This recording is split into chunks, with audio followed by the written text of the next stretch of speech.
안녕하세요. 응용통계학과 이정은입니다. 지금부터 프로젝트 최종 발표를 시작하겠습니다.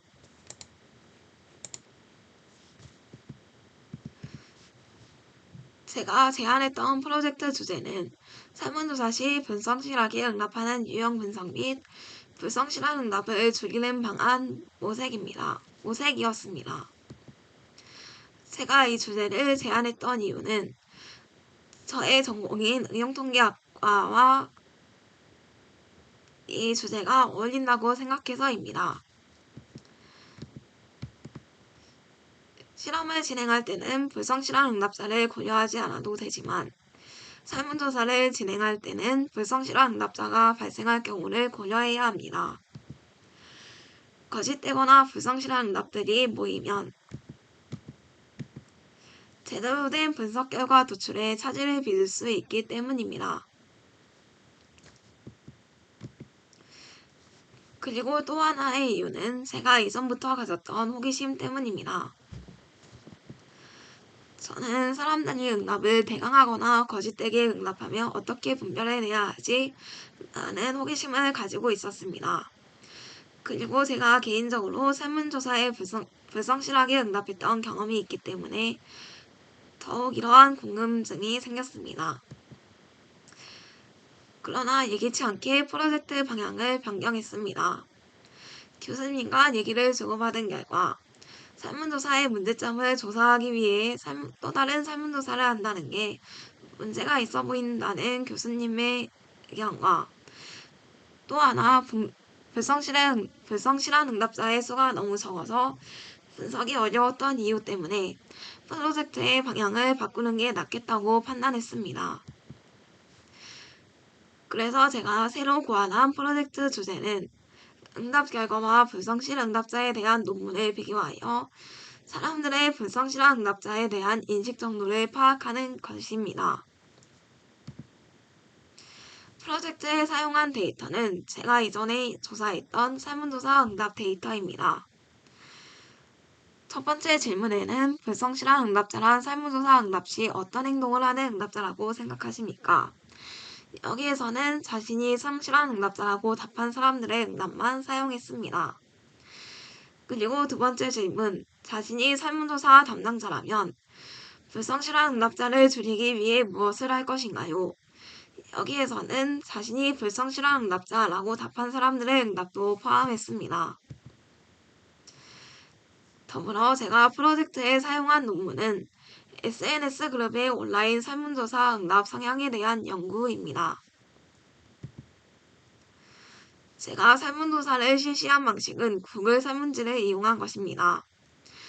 처음에 사람들이 자신의 응답 방식에 대해 자가진단을 할 수 있도록 불성실한 응답자로 간주되는 상황들을 예시로 들어 질문을 하였습니다.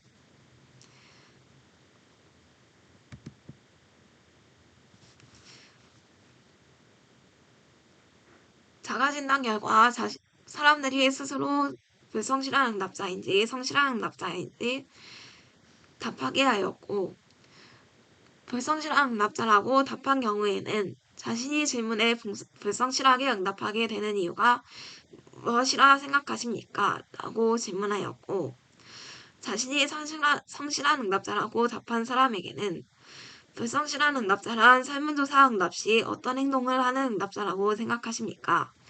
라는 질문을 하였습니다. 그리고 공통적으로 자신이 설문조사 담당자라면 불성실한 응답자를 줄이기 위해 무엇을 할 것인가요? 라는 질문을 던졌습니다. 모든 질문은 주관식으로 진행하였습니다. 설문조사 결과는 다음과 같습니다.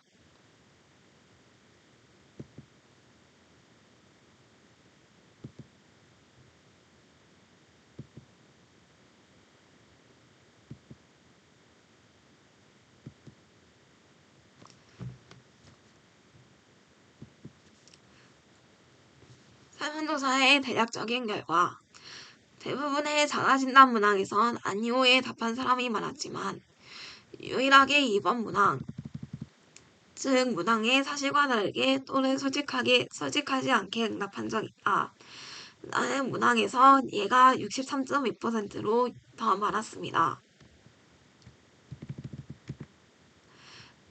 또한 자신이 성실한 응답자라고 답한 사람이 84.2%로 더 많았습니다. 성실한 응답자라고 답한 사람 수는 총 16명이었습니다. 데이터 시각화를 임시로 한 결과를 살펴보겠습니다.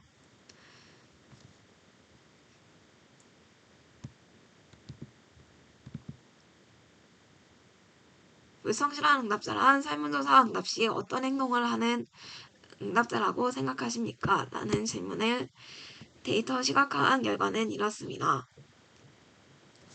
응답들을 데이터 그대로 시각화했을 때 오른쪽은 응답자, 사람 등의 단어를 제거한 후입니다. 두 번째 질문, 자신이 성실한 설문조사 담당자라면 불성실한 응답자를 줄이기 위해 무엇을 할 것인가요? 라는 질문을 데이터 시각화한 결과는 이렇습니다.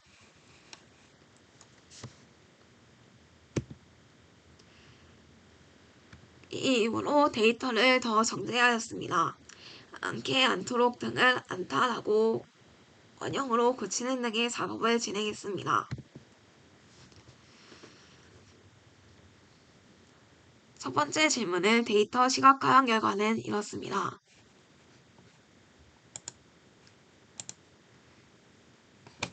여기서는 설문조사 문항응답을 데이터 시각화하였습니다. 읽지 않다, 대충 찍다라는 단어들이 보입니다. 그리고 논문의 데이터 분석 결과를 살펴봤을 때 불성실, 선택, 문항, 특정한 패턴 등의 단어들이 보이는 것을 알 수 있습니다. 즉, 불성실한 응답자들이 응답하는 특정한 패턴이 있다는 것을 유추해 볼 수 있습니다. 논문 내용을 읽어봤더니 모든 응답을 같은 척도로 답하는 경우, 가지자로 투표하는 경우는 특정한 패턴들을 반복하여 응답하는 경우 불성실한 응답자로 간주할 수 있다는 내용이 있었습니다. 사람들은 대충 찍다라고 설문조사에서 응답한 것을 볼 수 있었지만 논문을 읽어본 결과 불성실한 응답자에는 특정한 패턴들이 있다는 것을 알 수 있었습니다. 하지만 불성실한 응답자들이 설문조사를 제대로 읽지 않는다는 점을 예측한 결과는 두 곳에서 모두 같게 나타났습니다. 두 번째 질문의 데이터 시각화 결과를 살펴보겠습니다. 최대한, 문항, 수를 줄인다 등의 단어들이 보입니다. 논문 분석을 한 결과는 다음과 같습니다. 설문, 응답 시간, 품질, 길이, 길다 등의 단어들이 보입니다. 이 단어들을 살펴봤을 때 설문과 응답 시간의 길이가 응답의 품질에 영향을 미치는 것으로 판단할 수 있습니다. 논문 내용은 설문이 길어서 응답 시간이 늘어나면 응답자가 피로함을 느끼고 응답 품질이 떨어진다는 이야기가 있었습니다. 즉, 설문조사 응답자들이 답한 최대한 문항 수를 줄인다라는 방안은 효과가 있을 수 있는 얘기임을 알 수 있습니다. 데이터 분석 키워드를 표로 정리한 결과는 다음과 같습니다.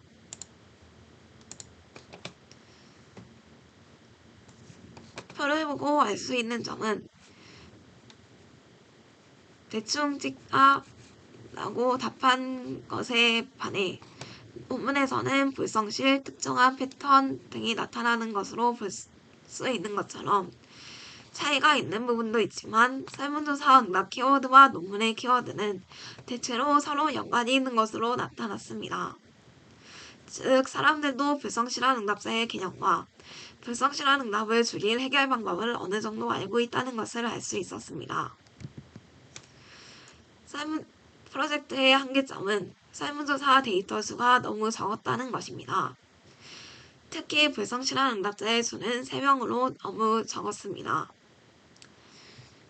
그리고 주변 사람들에게 설문조사를 부탁하여 응답자의 다양성이 적었습니다. 대부분 20대 학생으로 구성되어 20대 대학생으로 구성되었습니다. 데이터 수가 더 많고 응답자가 더 다양했다면 더 정확하고 좋은 분석 결과가 나왔을 것이라고 봅니다. 제가 프로젝트